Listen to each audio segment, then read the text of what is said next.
আসসালামু আলাইকুম রহমতুল্লাহি ওবরকাতুহু। সামাজিক দর্শক, আপনারা কি লক্ষ্য করেছেন যে গত প্রায় ১ মাসের অধিক সময় হয়ে গেল, লাস্ট 30 days, জামাত কেমন যেন স্তব্ধ হয়ে গেছে, খামোশ হয়ে গেছে। এখানে স্তব্ধ শব্দের পরিবর্তে খামোশ খামোশ শব্দটি আমি ব্যবহার করছি দুটো কারণে। প্রথম কারণ হলো যে চুপ হয়ে যাওয়া, খামোশ, থামো, মানে ধমক দিয়ে আপনি কাউকে থামিয়ে দিলেন। তাহলে জামাতকে কি আসলে কেউ ধমক দিয়েছে যে তোমরা আর বাড়াবাড়ি করো না, যা করেছ সেগুলো জনসম্মুখে প্রকাশ করে দেয়া হবে? পুলিশ হত্যাকাণ্ড, অস্ত্র লুট এবং জুলাই আগস্ট বিপ্লবের সময় যে সকল হত্যাকাণ্ড ঘটেছে, অমীমাংসিত হত্যাকাণ্ড, তার সঙ্গে সঙ্গে যে সকল অর্থনৈতিক কেলেঙ্কারি ঘটেছে, চাঁদাবাজি ঘটেছে, বিভিন্ন প্রতিষ্ঠান থেকে যে সকল টাকা গ্রহণ করা হয়েছে, সেগুলো এখন সরকারের গোয়েন্দাদের হাতে চলে গেছে। এর সঙ্গে সঙ্গে শুরু হয়েছে হাদি হত্যাকাণ্ডের মতো স্পর্শকাতর বিষয়ে কথাবার্তা। তো এই কারণে জামাতকে কি কেউ ধমক দিল কিনা যে খামোশ, চুপ থাকো? অথবা যেটা আছে যে পরিবেশ এবং পরিস্থিতির কারণে একটা ভয়ঙ্কর পরিবেশ পরিস্থিতি যখন আপনি দেখবেন, কোনো শব্দ করতে হবে না, কাউকে কোনো কিছু বলতে হবে না, শুধুমাত্র যেটা হবে যে কেউ আপনাকে বলছে কোনো কিছু, কেউ আপনাকে কোনো কিছু বলছে, তো তার প্রেক্ষিতে কি হলো, বা আপনি দেখছেন কোনো কিছু, তার প্রেক্ষিতে আপনি অটোমেটিক যেটা হচ্ছে চুপ হয়ে গেলেন। এটাকে বলা হয় খামোশ। সেক্ষেত্রে জামাত যে জিনিসগুলো দেখছে, শাহাবুদ্দিন চুপ্পু আছেন, আওয়ামী লীগ ফিরে আসি ভাব করছে, সীমান্তে পুশিনের জন্য ভারত রীতিমতো রণ উন্মোদনা শুরু করে ফেলেছে, মায়ানমার সীমান্তে যুদ্ধ চলছে, তুমুল যুদ্ধ, এবং সেই যুদ্ধ আরাকান আর্মির সঙ্গে এবং পাকিস্তানের মায়ানমারের জান্তা সরকারের সঙ্গে। এবং যিনি সেনাবাহিনীর প্রধান ছিলেন, অতি সম্প্রতি তিনি সেখানে প্রেসিডেন্ট নির্বাচিত হয়েছেন, এবং সেখানে চীনের যে কর্তৃত্ব এটি বৃদ্ধি পেয়েছে। ফলে রোহিঙ্গাদেরকে কেন্দ্র করে, আরাকান আর্মিকে কেন্দ্র করে, রোহিঙ্গাদের মধ্যে যে কয়েকটি সশস্ত্র গ্রুপ রয়েছে, আরসা, এদের সঙ্গে যদি জামাতের কোনো সম্পর্ক থাকে, সেই জিনিসগুলো উল্টে গেল, আলটিমেটলি উল্টে গেছে।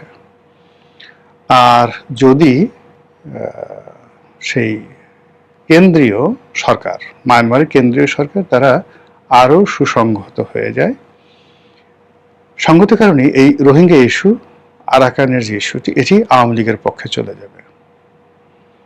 এবং বর্তমান সরকার এবং জামাতের, বর্তমান সরকারের জন্য এটা বুমেরাং, আর জামাতের জন্য এটি রীতিমতো অশনি সংকেত হিসেবে দেখা দিবে। কাজেই পরিস্থিতি মূল্যায়নের জন্য বুদ্ধিমানের কাজ হলো চুপ থাকা, দেখি কি হয়, ভারত আসলে শেষ পর্যন্ত কি করে। এর মধ্যে আওয়ামী লীগ মিছিল করছে, ছাত্রলীগ মিছিল করছে, অনেক জায়গাতে অফিস চালু করেছে, তারা ঘোরাফেরা করছে, শেখ হাসিনা আসতে চাচ্ছে, নেতাকর্মীরা দলে দলে এসে আইনের কাছে আত্মসমর্পণ করে জেলে ঢুকতে চাচ্ছে, বড় বড় নেতারা, মন্ত্রী, এমপিরা। এখন আপনি কি করবেন বলেন তো? এয়ারপোর্টে এসে যদি আওয়ামী লীগের অন্ততপক্ষে 200-300 সংসদ সদস্য, সাবেক সংসদ সদস্য, বর্তমান সংসদ সদস্য, যারা আলটিমেটলি 17 বছর বাংলাদেশে ভিআইপি ছিলেন, এরকম লোকদেরকে আপনি একত্রে 300 লোক আপনার একই সঙ্গে ঢাকা ইমিগ্রেশনে এসে উপস্থিত হলো, এখন আপনি কি সেখান থেকে তাদের উপর মব করবেন, নাকি তাদেরকে গ্রেপ্তার করতে হবে বিমানবন্দর থেকে, নাকি তাদেরকে ছেড়ে দেবেন? যেহেতু মামলা আছে, তারা এসে ইমিগ্রেশন পুলিশের কাছে আত্মসমর্পণ করলেন। ফলে বিমানবন্দর থেকে, বা ধরুন ভারত থেকে যারা আসে, তারা বেনাপোল এসে তারা বিএসএফ এর কাছে আত্মসমর্পণ করলো, বিএসএফ বিজিবির কাছে তাদেরকে হস্তান্তর করলো যে আমাদের বাংলাদেশে মামলা আছে, সেখানে নিয়ে যান। এখন আপনি যখন বিজিবির অধীনে থাকবেন, সাবেক স্বরাষ্ট্রমন্ত্রী আসাদুজ্জামান খান কামাল, জাহাঙ্গীর কবির নানক, এরা সবাই ধরেন চলে আসলে, আপনি তাদেরকে কি করবেন? ক্রস ফায়ারে দিবেন, নাকি তাদেরকে জেলখানাতে ঢুকাবেন?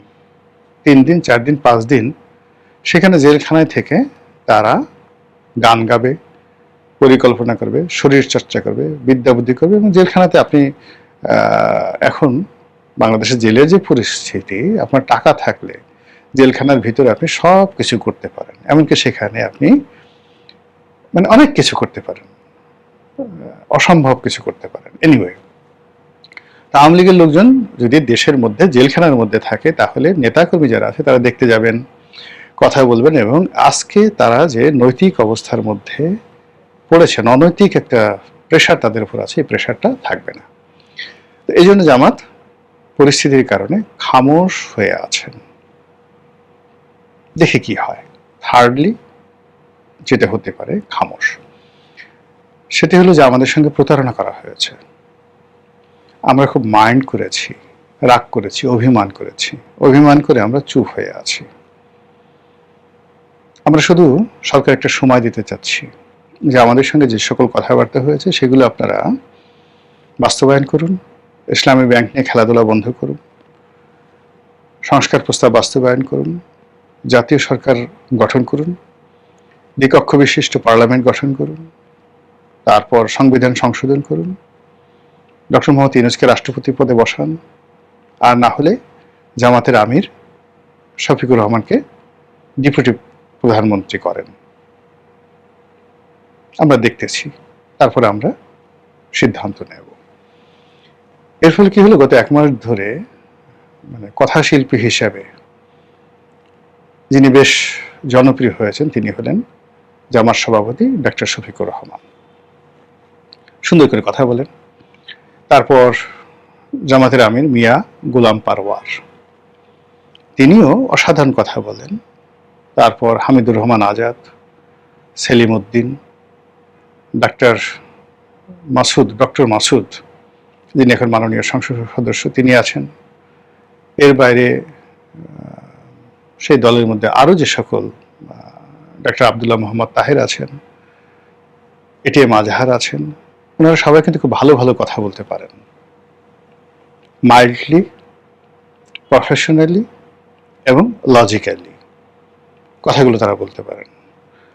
আবার দলের মধ্যে অনেকে আছেন যারা মানুষকে উত্তেজিত করতে পারেন, তাদের বিরাট একটা ওয়াজিন গ্রুপ আছেন, যারা ওয়াজ করেন, ওয়াজের ময়দানে তারা বক্তব্য দিলে, সুরে টান দিলে লক্ষ লক্ষ মানুষ হাসবে, কাঁদবে, মানে তারা যেভাবে বলবেন সেইভাবে। এরকম অন্তত কয়েকশো ইনফ্লুয়েন্সিয়াল জামাতের বক্তা আছেন সারা বাংলাদেশে। আর মিজানুর রহমান আজহারি তো আছেনই, আহমদুল্লাহ এবং মিজানুর রহমান আজহারি, যারা জামাতের তৈরি সুপারস্টার, নট সুপারস্টার, বাংলাদেশের এই বক্তৃতার জগতে অনেকটা মেগা স্টার। এক আজহারি যদি একদিকে দাঁড়ায়, 100 আব্বাসী যত চিৎকার চেঁচামেচি তিনি করুন না কেন, জাস্ট আজহারি একটা মঞ্চে বসে থাকবেন, কোনো কথা বলবেন না, আর 100 আব্বাসী, এনায়েতুল্লাহ আব্বাসী অন্যদিকে তার পাশে আর একটা সমাবেশে ওয়াজ করতে থাকবেন, মাহফিল করতে থাকবেন। দেখবেন শুধুমাত্র আজহারির যে ওয়াজের ময়দান, সেই ওয়াজের ময়দানে লক্ষ লক্ষ মানুষ, তারা কোনো কিছু শুনবে না, শুধু বসে বসে আজহারিকে দেখবে। তাদের একজন মুফতি ইব্রাহিম কাজী ইব্রাহিম আছে, তাদের একজন আহমদুল্লাহ আছে। তো যারা হাদিস এবং কোরআন এই সংক্রান্ত বিভিন্ন মাসলা এবং মাসাইল, মানে তারা যেভাবে উত্তর করেন, যেভাবে তাদের কাছে প্রশ্ন করা হয়, এই প্রশ্নগুলো শোনার জন্য মানুষ বসে থাকে। আচ্ছা, আপনার বীর্য কতটুকু বের হবে, কতটুকু বের হলে আপনার কি, আপনি কি দাসীর সাথে সঙ্গম করতে পারবেন? বিয়ে ছাড়া আপনি কোন রমণের সাথে আর কি কি করতে পারবেন? এই সমস্ত যে খুব সুরসুরি মার্কা যে সকল প্রশ্ন, খোলামেলা আলোচনা হয় এবং তারা সেগুলোর উত্তর দেয়। এভাবে অনেক জামাতি বক্তা আছেন যারা মোহবিষ্ট করে রাখতে পারেন, তারাও কিন্তু এই সময়টাতে একেবারে চুপচাপ আছেন। তো কাজেই এই যে জামাতের খামোশ হয়ে যাওয়া যে কারণগুলো বললাম, সেই কারণের বাইরে আরো যে কারণগুলো আছে, সেটা হলো এই সময়টিতে এনসিপির যে মুভমেন্ট, এটি বেশ আশ্চর্যজনক। তারা জামাতকে পিছনে ফেলে, জামাতকে যাকে বলে রিজার্ভ ফোর্স হিসাবে, জামাতকে রেখে মূলত পদাধিক বাহিনী হিসাবে বা তীরন্দাজ হিসাবে এনসিপির সামনে এগিয়ে আসছে। এবং তারা আবার সুসংগঠিত হয়ে নাসিরউদ্দিন পাটোয়ারি, নাহিদ ইসলাম থেকে শুরু করে অন্যান্য যারা আছেন, তারা সারা দেশ চষে বেড়াচ্ছেন। ঢাকা শহরে একটার পর একটা কমিটি করছেন, বক্তৃতা দিচ্ছেন, বিবৃতি দিচ্ছেন। এখানে সারজাস, হাজিস, হাসনাত আবদুল্লাহ, মাহফুজ, অন্যান্য যারা আছেন, সবাই যার যার আপন কর্মে তারা ব্যস্ত। নির্বাচনের আগে তারা যেভাবে একটা ইসলামিক ঐক্য তারা করার চেষ্টা করেছিলেন, সেটা ভেঙে গেছে। কিন্তু বর্তমান প্রেক্ষাপটে যে পরিবেশ এবং পরিস্থিতি তৈরি হয়েছে, তাতে ইসলামী যে সকল গ্রুপগুলো রয়েছে, তারা জামাতকে ছেড়ে দিয়ে কেউ সরকারের সঙ্গে যুক্ত হয়েছেন, এইরকম কোনো নজির আমরা দেখিনি। যেমন চরমনায়ের পীর সাহেব, তিনি মেজর পীর, যিনি বড় পীর একটু মাইল্ড, মেজর পীর বেশ গরম। তিনি তারেক রহমান সাহেবকে একেবারে চাঁদাবাজ, চাঁদা পড়ে পল্টনে, চাঁদা যায় লন্ডনে, মিলিটারি মাজা ভাঙ্গে দিছে পিটাইয়া, এমনি এমনি দিছে, অকাম কুকাম করছে, এই জন্য তো দিয়েছে। তো এই সকল কথাবার্তা বলার পরেও তারেক রহমান সাহেব তাকে একই মঞ্চে উঠিয়ে সম্মান দেখিয়েছেন, কিন্তু এতে কোনো লাভ হয়নি,